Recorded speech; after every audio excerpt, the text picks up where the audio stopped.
Assalamualaikum. Kali ini kita akan buat latihan soalan subjektif pula untuk bab jirim. Saya Cikgu Hasliza. Okey, baiklah. Soalan yang pertama ni mengenal jirim. Okey, kelaskan objek dan bahan berikut mengikut keadaan bahan. Jadi bahan-bahan kita boleh kelaskan dengan mengenal pasti sifat-sifatnya. Okey. Karbon dioksida, udara, minyak masak, kopi, duit shilling, pemadam, kereta, wap air, nitrogen, air, madu, pen, oksigen, susu, batu.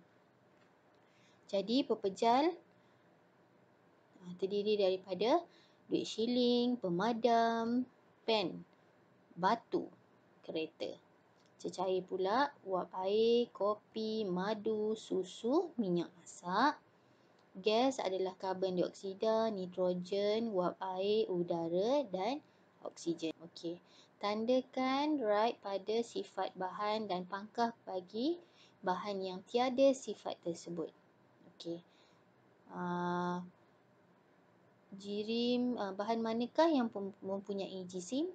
Okey. Yang mana mempunyai jisim? Semua bahan. Pepejal, cecair dan gas. Yang mana mempunyai isi padu yang tetap? Semua kecuali gas. Yang manakah mempunyai bentuk yang tetap? Pepejal sahaja. Yang mana boleh memenuhi ruang? Semua. Dan yang mana boleh dimampatkan adalah gas. Okey, mampat ni contoh dia, kalau kamu tahu, kamu shrink tahu tak, untuk yang ubat tu, kita nak minum ubat kan, kalau kita tarik, jangan bubuh air, kita tarik je, lepas tu bila kita tekan balik akan terasa angin. Itu maksudnya boleh dimampatkan. Okey, gas boleh dimampatkan. Boleh mengalir mestilah cecair dan gas. Okey. Padankan sifat bahan berdasarkan aktiviti berikut. So, gambar nombor 1 tu kita nampak durian ditimbang, maksudnya pepejal mempunyai jisim. Yang kedua, eksperimen ni saya ada explain dalam part 1. Okay, bila kita gantungkan 2 belon yang telah ditiup pada satu kayu, kita letakkan sebelah. Eksperimen ni kita nak buktikan bahawa udara mempunyai jisim. Yang ketiga, udara memenuhi ruang. Kamu dapat lihat ada udara dalam cawan tu yang ditelangkupkan dalam sebekas air. Nombor 4, udara boleh dimampatkan. Yang ni yang cikgu cakap tadi tu, shrink kan. Boleh masukkan udara dalam shrink tu. Nombor 5, cecair tidak mempunyai bentuk yang tetap tetapi dia mengikut bentuk bekas yang diisi. Okey, padankan kewujudan air dalam 3 keadaan jirim dengan susunan zarah-zarah jirim. Okey, jadi nombor 1 tu, air yang dah dibekukan dalam freezer tu jadi pepejal kan. Jadi zarah-zarah dia rapat. Okey, seperti gambar dalam R. Okey, yang kedua, air yang dididihkan dia jadi steam, jadi gas, wap air. Jadi zarah-zarah dia agak jauh susunannya. Yang nombor 3 adalah cecair. Zarah-zarah dia tidak terlalu jauh dan tidak terlalu dekat. Okey, soalan seterusnya, tuliskan perubahan keadaan bahan dan proses yang terlibat berdasarkan pemerhatian berikut. Air dalam gelas membeku menjadi ais, jadi perubahannya adalah cecair kepada pepejal dan proses ini dinamakan pembekuan. Okey, yang kedua, air dipanaskan menjadi wap air. Lepas tu wap air tu kita nampak dekat cermin tu, cermin kaca kat atas bika tu, dia jadi air kan. Jadi wap air dalam bentuk steam terkondensasi menjadi air. Okey, gas kepada cecair dan proses ini dinamakan kondensasi. Okey, air menjadi panas, air tu kita didihkan. Okey, what will happen? Apa jadi? Cecair kepada gas dan proses ini dinamakan pendidihan. Okey. Air melebur menjadi ais. Ais tu kita letak dekat dalam bika, dia melebur menjadi air. Okey, air melebur menjadi air. Jadi berpecah kepada cecair, ini kita namakan peleburan. Okey, isikan tempat kosong dengan jawapan yang sesuai berdasarkan perubahan bentuk bahan di bawah. Okey, nombor 1. Berpejal kepada cecair. Nombor 1, proses apakah? Ialah proses yang berlaku apabila pepejal berubah kepada cecair. Semasa proses ini berlaku, haba di apa daripada persekitaran. Suhu semasa perubahan ini berlaku dikenali sebagai apa? Okey, daripada pepejal kepada cecair kita panggil peleburan. Ialah proses yang berlaku apabila pepejal berubah menjadi cecair. Semasa proses ini berlaku, haba diserap daripada persekitaran, menyebabkan ia melebur. Suhu semasa perubahan ini berlaku dikenali sebagai takat lebur. Nombor 2, daripada cecair kepada gas. Cecair kepada gas pendidihan ialah proses yang berlaku apabila cecair berubah kepada gas. Proses ini melibatkan penyerapan haba melalui pemanasan dan air yang panaskan berubah kepada steam pada suhu 100 darjah Celsius. Suhu semasa perubahan ini berlaku dikenali sebagai takat didih. Soalan nombor 3. Proses penyejatan ialah proses yang berlaku apabila cecair berubah menjadi gas.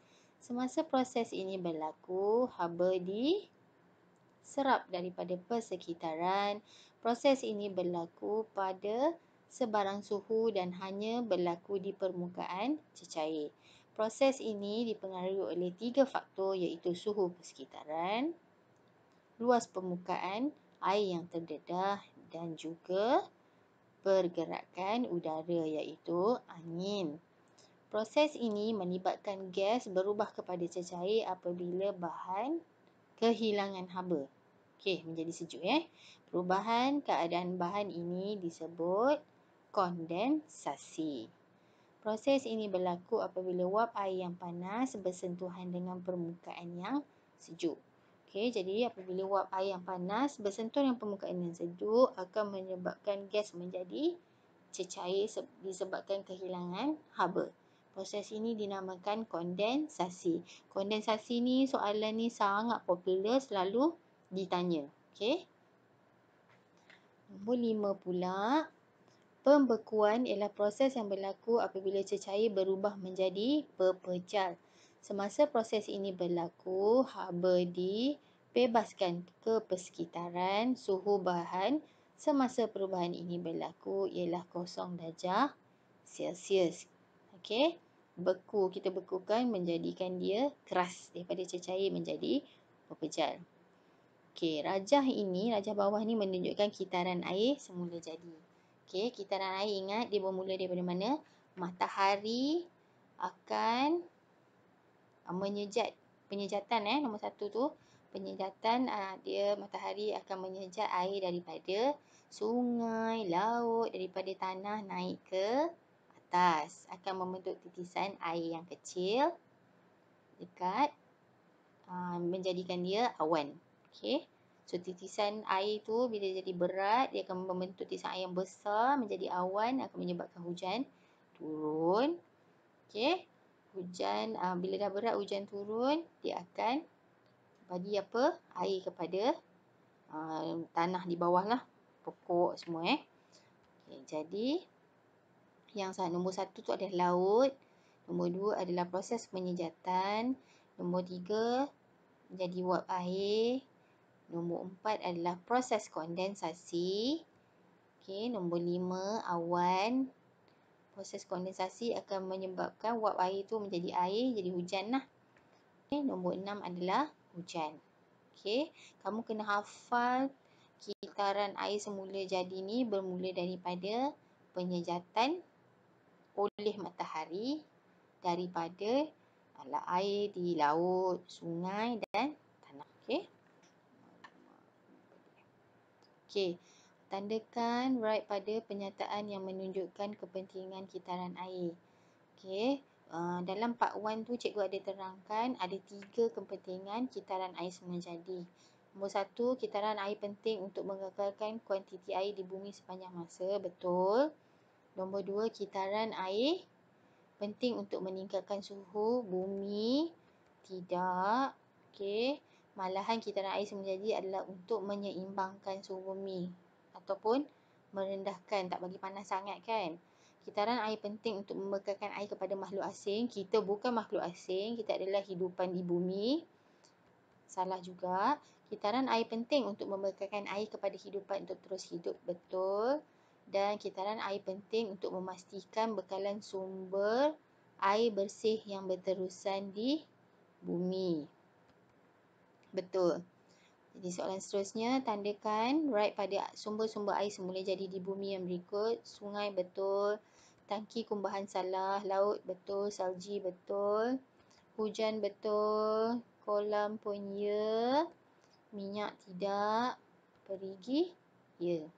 Okey, tandakan pangkah pada aktiviti manusia yang boleh mencemarkan air. Nombor 1 tu pencemaran sungai. Ya, boleh mencemarkan air. Nombor 2 pun mencemarkan air kan, ada sisa kilang yang dibuang ke dalam sungai. Nombor 3, kita letakkan siram air dekat pokok, mencemarkan ke? Tidak. Nombor 4, mandi di kolam, mencemarkan ke tak? Tidak juga. Jadi jawapannya 1 dan 2. Nombor 5, adakah ia mencemarkan? Tidak. Nombor 6, nampak tak? Minyak tumpah daripada kapal. Sangat mencemarkan laut. Nombor 7 tu, buat apa tu? Menebang pokok kan. Jadi ia dapat mencemarkan air. Nombor 8, meletakkan racun pula dekat pokok. Memang tak bagus. Okey. Okey, padankan kesan pencemaran air dengan cara-cara menjaga kebersihan air. Kalau kesan pencemaran air tu nampak tak? Pokok semua dah nak mati dah.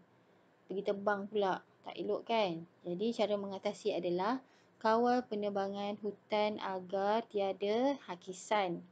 Sebab apa? Kalau kita selalu tebang pokok, okey, tanah akan runtuh. Boleh terhakis. Nombor 2, kawal penggunaan racun serangga dan bahan kimia. Kenapa? Kalau kita selalu bubuh racun, baja dekat dalam tanah, air daripada tanah ni akan disejap oleh matahari ke atas. Okey, jadi bila air yang turun tu, air hujan yang turun tu akan jadi air yang ada bahan kimia. Jadi tak baguslah untuk kita. Nombor 3 tu, sisa kilang tu dibuang dalam sungai. Jadi kita jangan bina kilang berdekatan dengan sungai. Nombor 4, tengok tu sisa sampah dibuang dalam sungai. Jangan buang sampah ke dalam sungai atau laut. Nombor 5, itu adalah air kumbahan kan, logi. Jadi jangan buang sisa kumbahan ke dalam sungai. Jadi kita kena rawat dulu air tu supaya dia jadi bersih sebelum dilepaskan ke dalam sungai. Okey, sudah habis latihan kita untuk hari ini. Okey, cikgu harap kamu dapat manfaat daripada latihan yang kita dah buat tadi. Thank you for watching. Jangan lupa like channel cikgu. Okey, bye.